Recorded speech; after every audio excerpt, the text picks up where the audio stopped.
Good morning, everyone, and welcome to the class. We are doing a revision of Chapter 1 Constitution, Why and How. And under this, we have discussed about the functions of the Constitution, that is, why do we need a Constitution, and then we were discussing about the factors which make a Constitution effective. And in this regard, we have discussed the first reason for the first factor which is responsible for making a constitution effective or non-effective. The most important thing is the mode of promulgation, how the constitution is crafted. The people who crafted the constitution are the most important factor behind this, its effectiveness. The constitution will be effective. The constitution will be respected by the people when people know that the constitution is made by people who are very respectable among the people, who are the undisputed leader of the people, who had the capacity to negotiate and command the respect of wide cross section of society. It's not ki the leaders are only the leader of a particular group or section of the society, but they are the leader of a wide cross section of society. So जब इस तरह के leaders constitution बनाते हैं तो उस constitution का जो respect होता है वो बहुत बढ़ जाता है, and people consider that constitution as their own constitution because they have complete belief in the leaders who have crafted the constitution. Like in Indian constitution we find the same thing, because in that constitution, in our constitution we see that the constitution is made by the leaders who were very important in the eyes of the people. These leaders were played a very important role in the national movement of the country, and that is why people were there to support the constitution. Still, even after 70 years of independence, we are still following the provisions of the constitution. So this is the reason, and for that purpose, because the constitution is crafted by such leaders, there was never a need arise in a country like India that there should be referendum, कि constitution को referendum किया जाए, लोगों के सामने उसको ले जा कर के उनका वोट लिया जाए कि उनको सपोर्ट वो कर रहे हैं या नहीं, because in many countries such practice is adopted. In order to get the support of the people, the constitution is put for a referendum, but in our country it was there was no need of doing this. Without referendum, the people are supporting completely the constitution because they have complete faith in the leaders who have crafted the constitution. And then the second point, which is very important, why, how a constitution becomes effective. The most important thing about this is it is very important for a constitution to be successful that it must give everyone in society some reason to go along with its provisions. If the constitution is such that it is providing only for a particular section of the society, then in that situation the constitution will get support only for that section of the society, and other section of the society are not going to support that type of constitution, because हम तभी उसी constitution को हम अपना मानेंगे. We can accept only that constitution in which we find our interest, जहाँ हम देख रहे हैं कि हमारे बारे में भी कुछ provisions हैं. There are some provisions for everyone.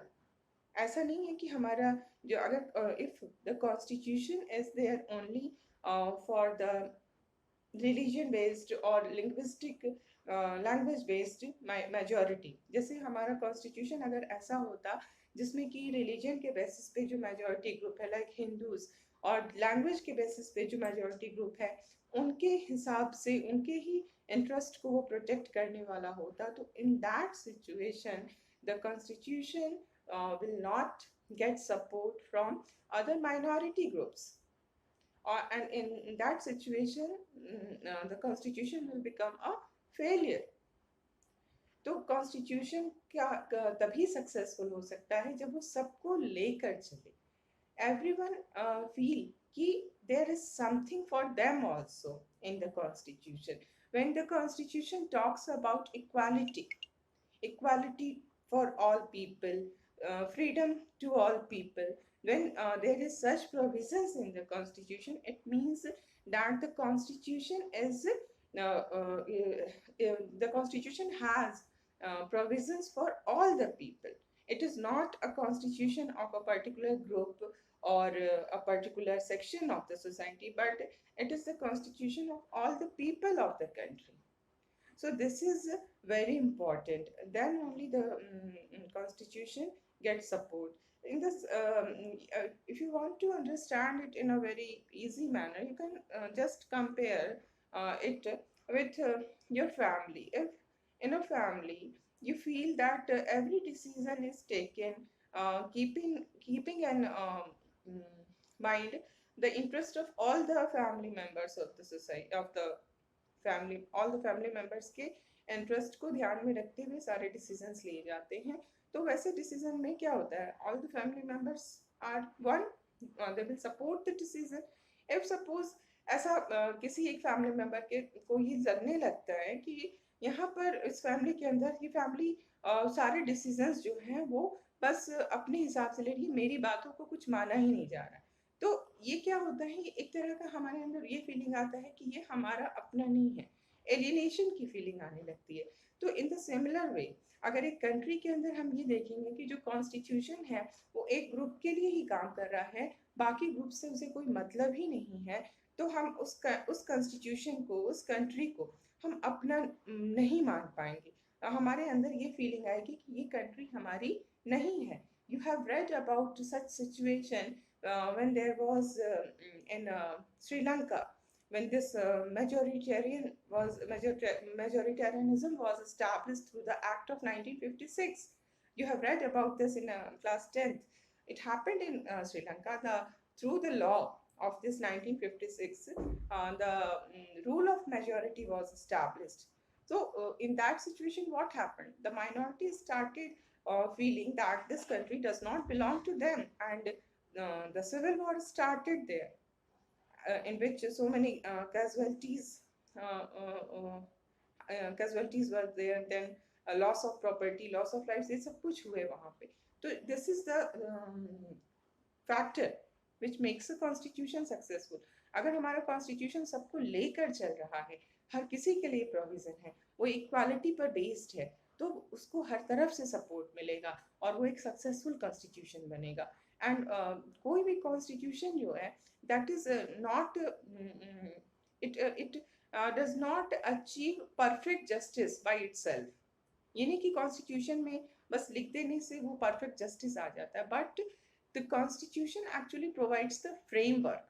वो एक फ्रेमवर्क प्रोवाइड करता है जिसमें कि अगर उस फ्रेमवर्क के अंदर काम किया जाएगा तो जो बेसिक जस्टिस है वो सबको मिलेगा। तो इस तरह के जो प्रोविजंस होते हैं वही कॉन्स्टिट्यूशन को सक्सेसफुल बनाते हैं, जिसमें हम इक्वालिटी सबसे इम्पॉर्टेंट है, सबके लिए इक्वालिटी होना, सबको फ्रीडम होना। Okay, so this is the second important thing, that everyone should feel that there is something for them also, and everyone supports the constitution. Okay, and now we go to the third point. The third point or the third factor which makes a constitution effective is balanced institutional design. It is also a very important factor which makes a constitution successful, because many times we feel that we have observed, we have experienced that the constitution are subverted not by the common people, but the constitution is subverted by a small group because this group has some power.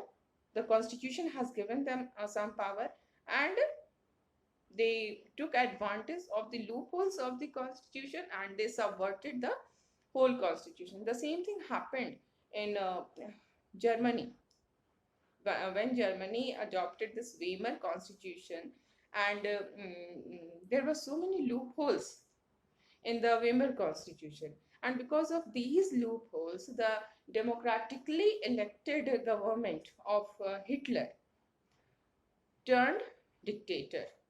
तो Hitler का जो dictatorship में जो change होता है, जो वो constitution के साथ चल रहे थे, इट्स नॉट कि he was not following the provisions of the constitution. He was following the provisions of the constitution, but he was taking advantage of the loopholes of the constitution.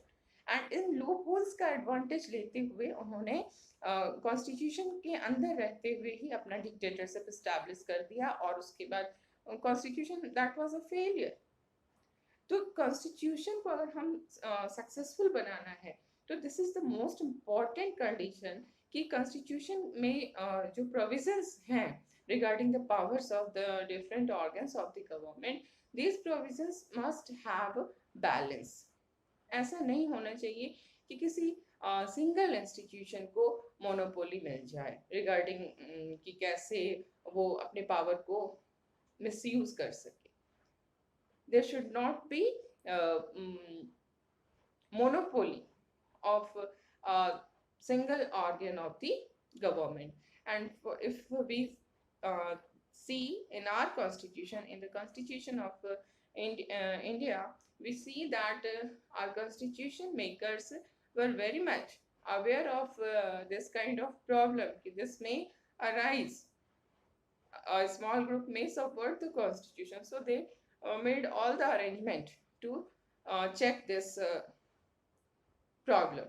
First of all, what they did, they horizontally fragmented the powers of the government. Horizontal level पे उन्होंने power को distribute किया. Legislature,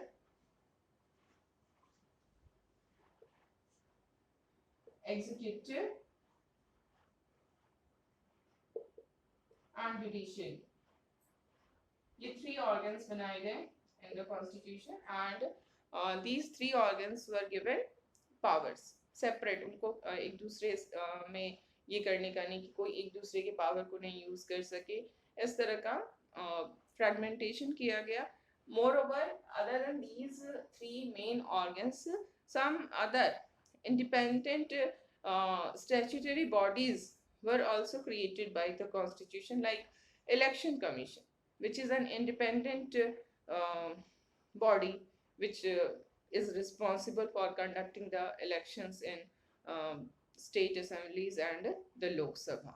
So this type of this is a fragmentation of power. Power should not be concentrated at one place, but it should be distributed among different organs, and this is also called checks and balances. Checks and balances means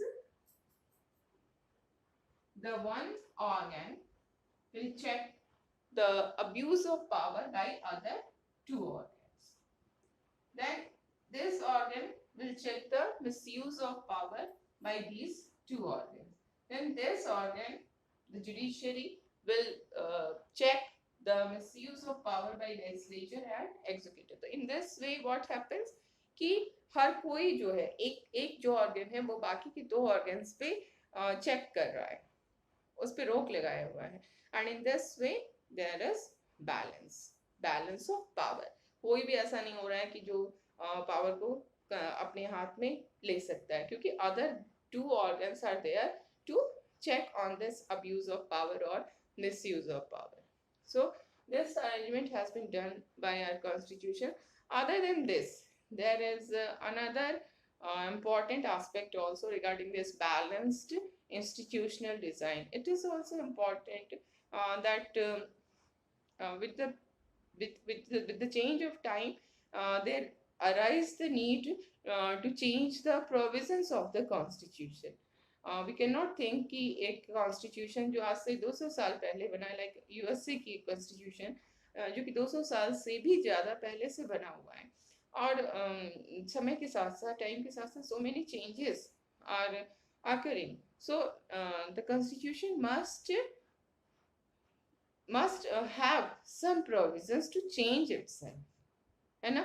अगर हम अपने अंदर इस तरह की constitution में अगर provisions नहीं हो कि वो उसको कैसे बदलना है, तो फिर क्या होगा कि वो constitution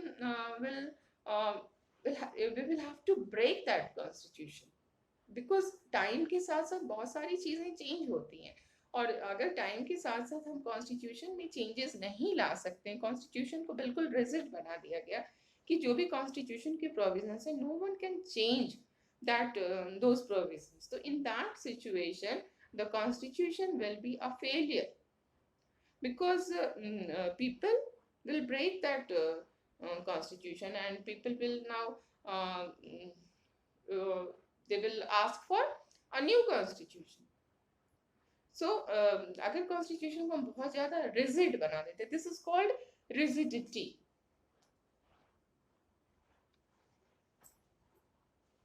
Constitution is very, very rigid. No one can change any provision of the constitution, or the process is very, very complex. It is very difficult to change any provision of the constitution. So that type of constitution is rigid, is called rigid constitution. That quality of constitution is called rigidity, and this rigidity of the constitution can ultimately lead to the failure of the constitution. Now the second thing is there are some constitutions which are flexible. Flexibility. Flexibility means the constitution is very flexible. If anyone means the parliament, the legislative body of the country wants to change any provision of the constitution, it can change it very easily. The provision to change the provisions of the constitution, the process to change the provisions of the constitution is as simple as making a law. जैसे एक नया law बनाना हो, तो उसके लिए जो process होता है, उसी प्रोसेस से जो हमारे लेजिस्लेटिव ऑर्गन है, that can change the constitution also. कुछ भी constitution के किसी भी provision को वो लॉ मेकिंग प्रोसेस को अडॉप्ट करके उसको चेंज कर सकती है. तो ऐसे कॉन्स्टिट्यूशन को हम कहते हैं flexible constitution, and this quality of constitution is called flexibility. तो in that situation also what we find कि it can lead to failure of the constitution, because इतना ज़्यादा फ्लेक्सिबल है कॉन्स्टिट्यूशन, इतना ज़्यादा आसान है कॉन्स्टिट्यूशन को चेंज करना कि what happens कि with the passage of time इतने ज़्यादा चेंजेस आ जाते हैं कॉन्स्टिट्यूशन में कि जो ओरिजिनल कॉन्स्टिट्यूशन है वो रहता ही नहीं है, वो ख़त्म हो जाता है. चेंजेस जो आ रहे हैं समय के साथ साथ, वो उसके कारण कॉन्स्टिट्यूशन का कुछ भी जो ओरिजिनल चीज़ें थी वो रही नहीं जाती, वो बिल्कुल एक नया कॉन्स्टिट्यूशन बन जाता है. तो this is also a failure of the constitution. So what is the need? The need is to keep balance between the two. The constitution neither should be very rigid nor should be very flexible, but the constitution should be there must be balance between this rigidity and flexibility. Like in our constitution, in our constitution there is provision of 3 process of amendment. 3 तरीके से हम constitution को बदल सकते हैं, constitution में amendment ला सकते हैं. The first process is very simple, in which जिस तरह से लॉ बनते हैं उसी तरह से उसमें सिंपल मेजॉरिटी से कॉन्स्टिट्यूशन में अमेंडमेंट लाया जा सकता है. तो वो provisions, those provisions which are very not very important, है ना, जो बहुत ही सिंपल प्रोविजंस हैं, जो कि बहुत ज़्यादा, जिसको हम इम्पोर्टेंट प्रोविजंस नहीं कह सकते हैं, उन प्रोविजंस को चेंज करने के लिए कॉन्स्टिट्यूशन में क्या किया गया कि जैसे सिंपल लॉ बनते हैं वैसे उसको चेंज कर सकते हैं. देन सेकंड जो प्रोसेस है उसमें हमें एब्सोल्यूट मेजॉरिटी चाहिए. जैसे अभी हमें सिंपल मेजॉरिटी चाहिए था, अब हमें एब्सोल्यूट मेजॉरिटी चाहिए. कुछ खास प्रोविजंस हैं जैसे जो बहुत इंपॉर्टेंट प्रोविजंस हैं उनको चेंज अगर करना हो तो उसके लिए हमें क्या करना होगा कि एब्सोल्यूट मेजॉरिटी चाहिए, जिसमें कि सिंपल मेजॉरिटी भी होना चाहिए, टोटल मेंबरशिप का हाफ, है ना.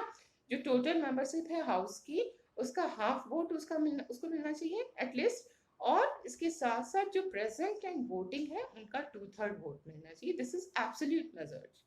तो कुछ प्रोविजंस जो हैं उनमें अगर हमको चेंज लाना है तो उसके लिए हमको इस तरह से एब्सोल्यूट मेजॉरिटी से दोनों हाउस से पास करना होगा. तो ये दीज आर इम्पॉर्टेंट प्रोविजंस, उसको ऐसे रखा गया. फिर एक थर्ड प्रोसेस भी है हमारे यहाँ, और वो क्या है कि जैसे कि कुछ ऐसे प्रोविजंस हैं जो कि बहुत ज़्यादा इंपॉर्टेंट है. जैसे फेडरल स्ट्रक्चर है हमारे कंट्री का, जिसमें कि पावर का डिवीजन किया गया है between centre and the state. तो if there is a need to change the federal structure of the constitution, or there is any move to change the federal structure of the constitution, then in that case that provision, that amendment bill should be passed by both the houses of the parliament by absolute majority. And after this passing of the amendment bill from both the houses of the parliament by absolute majority, that must be ratified by at least half of the legislative assemblies. तो इसमें क्या है, इसमें states को भी involve कर दिया गया क्योंकि ये बहुत ही इंपॉर्टेंट वो है प्रोविजंस हैं जिनमें अगर चेंज लाने की बात हो रही है, अगर चेंज लाने के लिए पार्लियामेंट में काम स्टार्ट हो गया है, तो that can not be done unless and until it should be ratified by half of the state legislature. तो ये 3 प्रोसेस है हमारे कॉन्स्टिट्यूशन को अमेंड करने का. Other than this, through the interpretation of the judiciary, uh, a new thing has been added in the constitution, and that is basic structure of the constitution.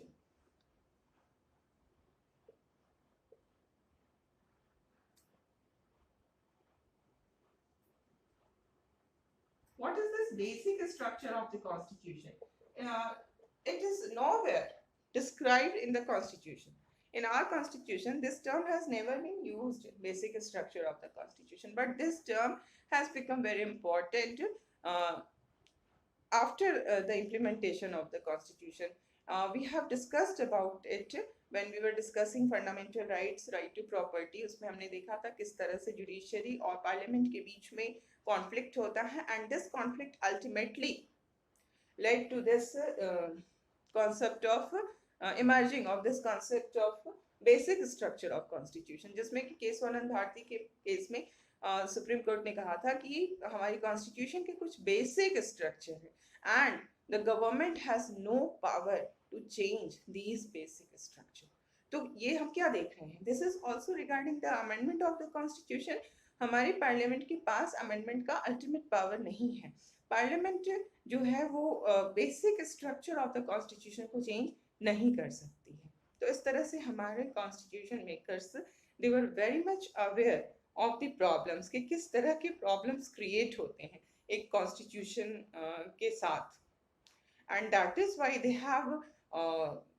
they have provided for this balanced institutional design, जिसमें कि power को distribute किया गया horizontally different organs के बीच में. And then इस बात का भी प्रोविजन किया गया कि कोई भी ऐसी चीज जो है अगर चेंजेस लाना है कॉन्स्टिट्यूशन में तो उसके लिए क्या हमें प्रोसेस अडॉप्ट करने होंगे. तो all this led to the balanced institutional design, and this is very much important factor for making our constitution a successful constitution.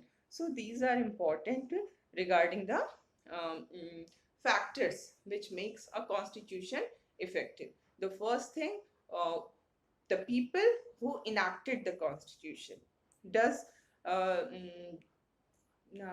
those people hold a respectable place in the eyes of the people. Then the second thing which is very important is that the constitution should be organized in such a manner that every group of the country should feel that there is something for them also. Then only they will accept that constitution that as their own constitution, and they will work for its successful implementation. And then the third thing is it the constitution must uh, be made in such a way that there must be balance between different organs of the government.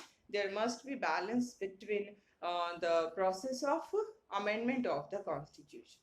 So this is about the factors which make a constitution effective.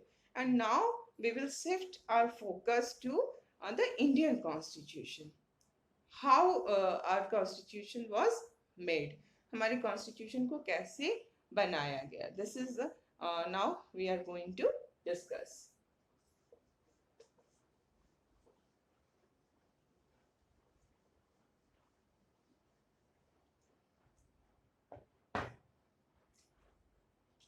How was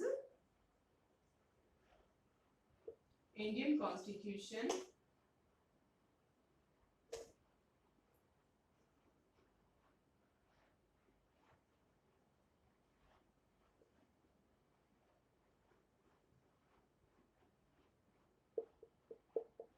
made?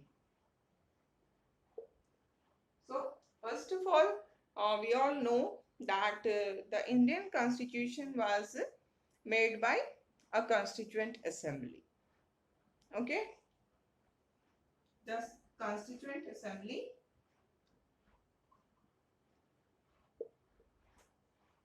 was there to make the constitution.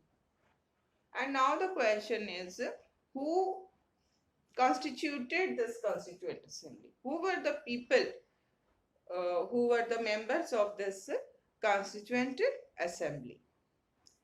This constituent assembly was made from the representatives of the people, but they were not direct representatives of the people. Actually, what we see that they were the people, they were the representatives who were chosen by indirect election by the members of the provincial legislative assemblies. Okay, ये जो provincial legislative assemblies हैं, provincial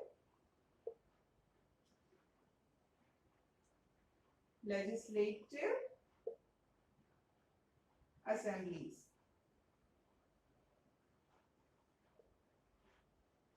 so first of all you must know what is province. Province just like जैसे अभी हमारे states होते हैं वैसे उस समय provinces होते थे, है ना, British provinces. And in this regard you must remember some important thing कि उस समय का जो इंडिया था 1857 का जो रिवोल्ट हुआ था, सिपॉय म्यूटिनी था, उससे रिलेटेड कुछ चीजें जो कि बहुत ही क्लियर होनी चाहिए. First of all, so I am going to make you clear that thing. Okay, क्या था ये? देखो 1857 में सिपॉय म्यूटिनी होता है. एंड ये जो म्यूटिनी था इसका जो स्केल था बहुत ही काफ़ी लार्ज स्केल पे हुआ था, और जिसको हम कहेंगे कि ब्रिटिश रूल जो इंडिया में था वो बिल्कुल हिल गई थी, उसकी जड़ें जो थी वो हिल गई थी. और जो ब्रिटिश थे वो अब समझ चुके थे कि अगर इस तरह का रिवोल्ट दोबारा से होता है तो शायद उनके लिए इंडिया पे रूल करना बहुत मुश्किल होगा. तो after this revolt of 1857 some major changes were done, and the most important change was कि the rule of India which was done by East India Company, now it was transferred to the crown. अभी तक जो India का rule था वो कौन कर रहा था? वो ब्रिटिश ईस्ट इंडिया कंपनी कर रही थी टिल 1857. लेकिन 1857 के विद्रोह के बाद 1858 से एक एक्ट बनता है पार्लियामेंट, ब्रिटिश पार्लियामेंट की तरफ से, और उस एक्ट के थ्रू ये चेंज आ जाता है कि no, now the East India Company is not going to rule the country, is not going to rule India, but India will be under the direct rule of the crown. तो ये एक change है. दूसरा change ये आया कि 1857 तक जिन जिन provinces को ईस्ट इंडिया कंपनी ने एनेक्स कर लिया था, उस एनेक्सेशन को वहीं पर स्टॉप कर दिया गया कि there will be no more annexation of Indian territory by the British. अब कोई एनेक्सेशन नहीं होगा, क्योंकि these annexation were the most important reason for the revolt of 1857. जिस तरह से झांसी, अवध, इन सब टेरिटरीज को वो अपने में एनेक्स करते जा रहे थे, तरह तरह के बहाने लगा के. ये एक बहुत बड़ा कारण बना डिससेटिस्फैक्शन का अमंग द पीपल, और इस डिससेटिस्फैक्शन के कारण रिवोल्ट होता है 1857 का. तो अब ये नया एक्ट बना 1858 में कि एक तो डायरेक्ट रूल हो गया क्राउन का, और दूसरी चीज कि अब कोई भी एनेक्सेशन नहीं होगा. जितने पार्ट मिल गए हैं, ब्रिटिश ले चुका है, अब आगे कोई एनेक्सेशन नहीं होगा. तो इस तरह से the whole country was divided into two parts. एक हो गया ब्रिटिश प्रोविंसेस जो कि डायरेक्ट क्राउन के कंट्रोल में आ गया, और दूसरे जो प्रोविंस जो दूसरे बचे हुए थे जो कि अभी जिसको ब्रिटिश ने एनेक्स नहीं किया था, वो बन गए प्रिंसली स्टेट्स. ठीक है, उनको हम कहते हैं देसी रियासत. बिकॉज यहाँ पर क्या था कि अभी भी जो छोटे छोटे बहुत छोटे छोटे टेरिटरीज थे, पूरी इंडिया में करीब करीब 565 प्रिंसली स्टेट्स थे उस समय. ठीक है, और ये सारे प्रिंसली स्टेट्स काफी छोटे थे टेरिटरी में, और इन पर जो रूल था वो प्रिंस का, राजा का होता था. बट ये नहीं कि राजा एकदम कम्प्लीटली फ्री था, जैसे चाहे वैसे रूल करे, ऐसी कोई बात नहीं थी. ये the king was also under the control of British crown. But थोड़ा कुछ मामलों में, इंटरनल मैटर्स में उनको कुछ हद तक हम कह सकते हैं उनको आज़ादी थी.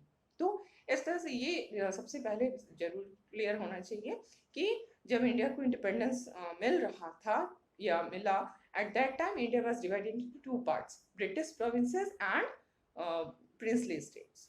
Okay, so this is all for today, and now we will discuss other things in the next class.